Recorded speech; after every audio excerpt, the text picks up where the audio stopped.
अस्सलामुअलैकुम दोस्तों, मेरा नाम है समीन ख़ान और आज की वीडियो में जो है पिक्सल लैब के बारे में एक दफ़ा फिर हाज़िर हूँ।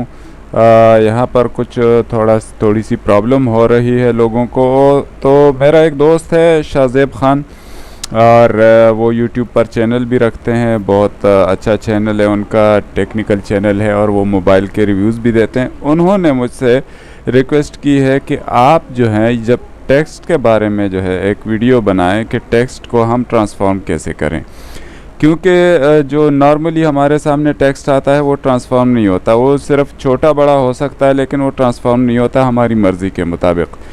तो इसके लिए मैं जो है आपको बता दूं, सबसे पहले तो मैं इस टेक्स्ट का फ़ॉन्ट थोड़ा सा चेंज कर लूं और उसके बाद मैं आपको बताऊंगा कि इसको जो है आपने ट्रांसफॉर्म कैसे करना है। तो मैं इसको जो है ये वाला टेक्स्ट मैंने सेलेक्ट किया, इसको थोड़ा सा मैं बड़ा करता हूँ और उसके बाद फिर मैं आपको बताता हूँ कि इसको ट्रांसफॉर्म कैसे करना है। हमने क्या करना है कि हमने सबसे पहले इसकी एक कॉपी बना लेनी है, ठीक है, कॉपी बना लेनी है। फिर ये जो टेक्स्ट है इसको हमने सेलेक्ट करके प्लेस करना है, यहाँ से इसको बिल्कुल दरमियान में ले आना है, यहाँ से इसको ओके करेंगे। फिर इस वाली कॉपी को जो है इसको भी हम इसी पोजीशन पर ले आएंगे, ठीक है।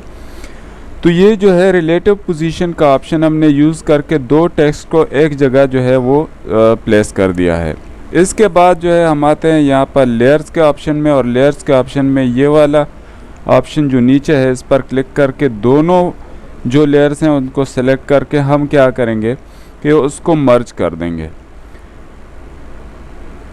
तो ये मर्ज होने के बाद ये टेक्स्ट नहीं रहेगा। ये याद रखिएगा कि आपने इसको फाइनल जब एडिट कर लेंगे उसके बाद आपने इसको जो है ट्रांसफॉर्म करना है और उसको दो लेयर्स में मर्ज करना है। इसके बाद जो है आप टेक्स्ट को इस तरह से और इस तरह से आप जैसे चाहें इसको जो है अपनी मर्ज़ी के मुताबिक ट्रांसफॉर्म कर सकते हैं, स्केल कर सकते हैं, छोटा बड़ा कर सकते हैं।